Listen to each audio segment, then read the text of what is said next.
ጠበቃው እንግዲህ እንደፎከረም አልቀረ ሞገስን እስር ቤት አስገብቶታል። ለሉላ እንግዲህ አንቺ ሞኝ ነሽ እንዴት ቤትሽ ስር ጠርተሽ በራስሽ በክብር ከዛ እንደገና ካልጋ ስር ሰው ደብቀሽ የምትጠብቅኝ እኔ ይህን ያክል ምን ያክል ጅልና ሞኝ አድርገሽ ብታስቢ ነው በማለት እንግዲህ ይህ ጠበቃ በመናደድ መሳሪያውን አውቆ ነበር ከነ እሱ ቤት ጥሎት ሄደው።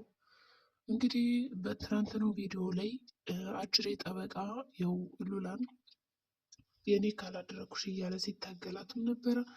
በዚህ መካከል ደግሞ ሉላ እኔ ያንተ አልሆንም በማለት እየታገለች እያለ መሳሪያውን አልጋ ላይ ትቶት ሄዶ ነበረ። ሉላም በእግሯ ሸርተት አድርጋ ወደታች እንዲወድቅ አድርገዋለች። ግን ይህንን መሳሪያ በሰዓቱ ፈልጎ መውሰድ ይችል ነበረ። ነገር ግን እሱ እየደነገጠ መስሎ ግን ደግሞ አውቆ ነው ጥሎት ሄደው። በዋነኛነት እንግዲህ የእሱ እቅድ ምንድን ነው? ሞገስን እስር ቤት ማስገባት ስለሆነ ስለዚህ ያ መሳሪያ ከሞገስ ቤት ከተገኘ ደግሞ ምናልባትም ይህንን መሳሪያ ሰርቆታል ወይም ደግሞ በዚህም በእኔ መሳሪያ ወስዶ ሰው ገሏል በማለት እንግዲህ ከሱ በጣም ኃይለኛና ጥሩ እንዲሆን እንግዲህ ይሳካላታል ብዬ አስባለሁ። ይህ ጠበቃ በጣም ኃይለኛ ሰው ሳይሆን አይቀርም። ሞገስም እንግዲህ ከሉላ ጋር እየተጫወተ እያለ እንደ አጋጣሚ ጋደም ሲል ጭንቅላቱን ይመታዋል ማለት ነው መሳሪያው። ከዛም ሞገስ ምንድን ነው ይሄ ለምናም ብሎ ሲጠይቃት ሉላ በቃ ሁሉም ነገር እነግርሃለሁ ይኸውልህ ተረጋጋ እያለችው ልትነግረው አስባለች። ግን ደግሞ እንዴት ትንገረው? ለመናገር አስባ ግን ደግሞ የሆነ ቴክስት ገብቶላታል። እንግዲህ ሞገስ በዛ ጠበቃ ወጥመድ ስር ገብቷል። በእርግጠኝነት አሁን እስር ቤት የሚገባ ይመስላል። እንዲሁም ደግሞ ጠበቃው እንዴት አድርጎ ነው እስር ቤት የሚያስገባው? ሚስቱን ገሏል ብሎ ነው። የሚገርመው እንግዲህ ሚስቱን ገሏታል ብሎ ነው እንግዲህ እስር ቤት ማስገባት የፈለገው።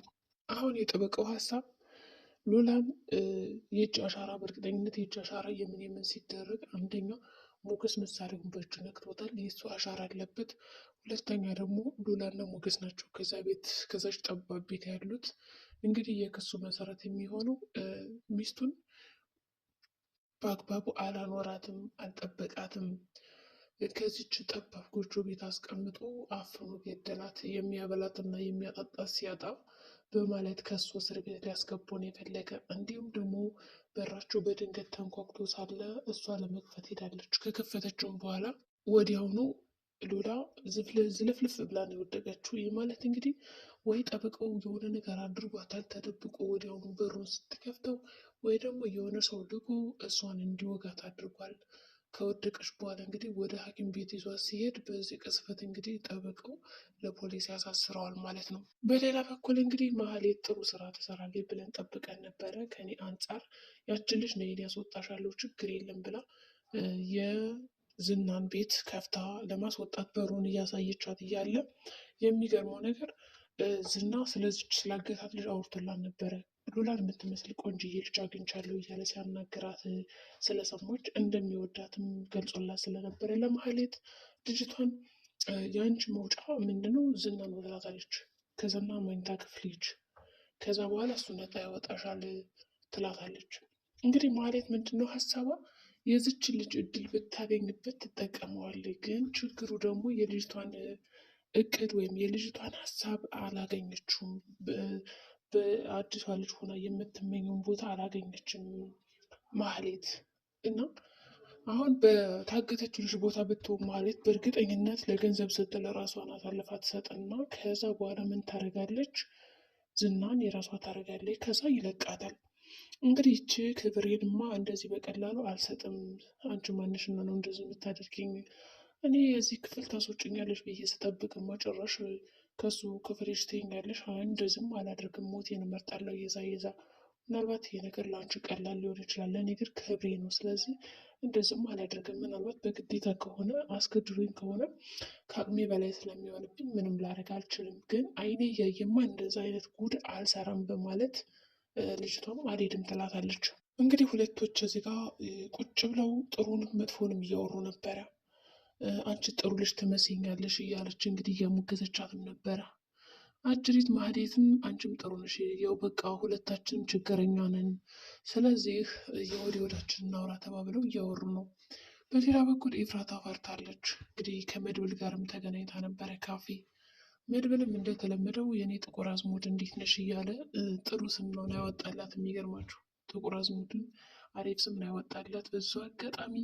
ይሁን እንጂ እሷም እንግዲህ ዝና በጣም እያፈላለገኝ ነው፣ በእርግጠኝነት አንድ ቀን አያሳድረኝም እያለችው ነው። እሱ ደግሞ ተረጋጊ፣ ምንም አትሆኝም ይላታል። እሷ ደግሞ እንዴ አንድ ነገር ሆናለሁ እንጂ እንዴት አልሆንም ምናምን እያለችው ነው። ከዛ በተጨማሪ እንግዲህ አይዞሽ እያላት ነው እና ደግሞ ለፖሊስ አመልከታ ዝናን ምስክር እንድታስይዝበት የሆነ መስክረው በቃ እንዲያሳስሩት ነው የፈለገ። ኤፍራታ ደግሞ ፈራች። እኔ ከዚህ ስራ የገባሁት በእናንተ ምክንያት ነው። በቃ ነጣ በቃ ሰላማዊ ህይወት ነው መኖር የምፈልገውና እንደውሽ እንደምንም ብሎ ግን እንትን ብሏታል። ምስክር እንድትሆን አድርጓታል። ግን ኤፍራታ ያደረገችው ነገር ምንድን ነው? እሺ እመሰክራለሁ፣ ግን ይህ ነገር ሚስጥር ይሆን ያለችው። ጥሩ ነው። ሚስጥር ይሆን ማለቷ አንድ ትልቅ ነገር ነው። በሚስጥር ከሆነ እኔ ችግር የለብኝም ሄጄ መሰክራለሁ፣ ግን ማንም ማወቅ የለበትም ብላለች። ስለዚህ መድብል ደግሞ ይህንን ቃሏን ይጠብቅላታል። ይሁን እንጂ ቅድስት ደግሞ ከምሳሌ ጋር ከዳጣ ጋር እያወራች ነው። እንግዲህ ልጅቷን እየላከቻት ነው። ወንድ ልጅ ይወለድልኝ፣ እህት ይወለድልኝ በይው፣ እንደዚህ እህት ምናምን የምትፈልግ ከሆነ አባትሽን ጠይቂው ትላታለች። እንግዲህ ያው ቅድስት በቀጥታ ማለት የፈለገችው እንግዲህ እንዲያገባት ነው የፈለገች። እሱ ግን እየገባን አይደለም፣ በቃ እሺ ምናምን እያለ ዝም ይላታል።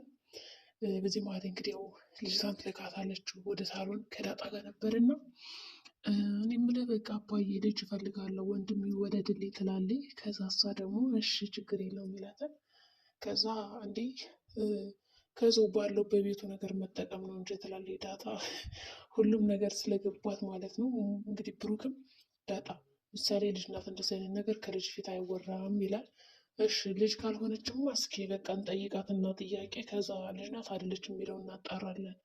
ማን የላከሽ ብላ እስኪ ጠይቃት ትለዋለች። ከዛ እንግዲህ ምሳሌም ስትጠየቅ አይ ማን እንደላከኝማ አልናገርም ትላለች። ከዛ በኋላ አሁን ማነው ልጅ አየህ በማለት እንግዲህ ብሩክን ያው ምስክር ለማድረግ ሞክራለች። እንግዲህ ቅድስት ከማህሌት ልጅ ቢወልድልሽ እንዴት ነው ትቀባያለሽ ወይ ብላ ስትጠይቃት አዎን ያለችው። የሚገርመው ነገር ምሳሌ ብቻ እህት ይኑራት እንጂ ከማንም ይሁን ከማን ግድ የለባትም።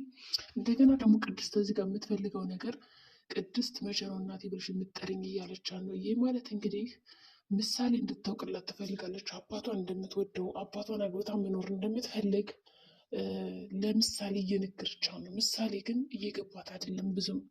ያው እንደምትወደው ትንሽ ትንሽ ነግራታለች፣ ግን ደግሞ ቢያገባይ ብላ የምትመኘው ሰው እሱ ስለሆነ አልነገረቻትም። እና ምን በአባቷ ግፊት ወይም ደግሞ ምሳሌ ቅድስትን አግባ አግባ አግባ ብላ ነግራላት እንዲጋቡ ነው የምትፈልገው። ግን ምሳሌ በቃ ይህን ነገር መናገር አልቻለችም። ያው መድብል እንዲጋቡ ቢስማማም ቢያግዛትም በሀሳቡ ግን ደግሞ እሷ እስካሁን ምንም እያደረገች አይደለም። እና እንግዲህ ዳጣም ፈርታለች። እንዲሁ ዝና የሚባል እንዲሁ ካልታሰረ እዚች ቤት አልመጣም እያለች ነው። አጭር የጠበቀውም እንግዲህ በጣም ከባድ ነገር ነው ያዘጋጅላት ለሉላ። ሉላ ከዚህ ወጥመድ እንዴት ነው መውጣት ያለባት? በእርግጠኝነት የሚሆነው ምንድን ነው ምሳሌውን አውቆ ጥቶ ስለሄደ ከሞገስ ቤት፣ ሞገስ ደግሞ ይዞታል በኪሱ እና ፖሊሶች ምናምን መቶ ወዲያውኑ ሲፈትሹ መሳሪያ ያገኛሉ። ይህኔ ማሳሰር ነው የፈለገው። ምክንያቱም ከርተዋለች ሉላ። እንግዲህ ሉላ ይህን ነገር እንዴት እንደምትወጣው አብረን የምናይ ይሆናል። የዛሬ ቪዲዮችን እንግዲህ ይህን ይመስል ነበረ። በቀጣይ ቪዲዮ ውስጥ ከምንገናኝ መልካም ጊዜ ሆንላችሁ። ጠበቃው ይታሰራል ወይስ ደግሞ ሞገስን ያሳስራል? ብሩክስ ነፃ ሆኖ ቅድስትን ያገባታል ወይስ ደግሞ አያገባትም? ሀሳብ አስተያየታቸውን አስቀምጡልን።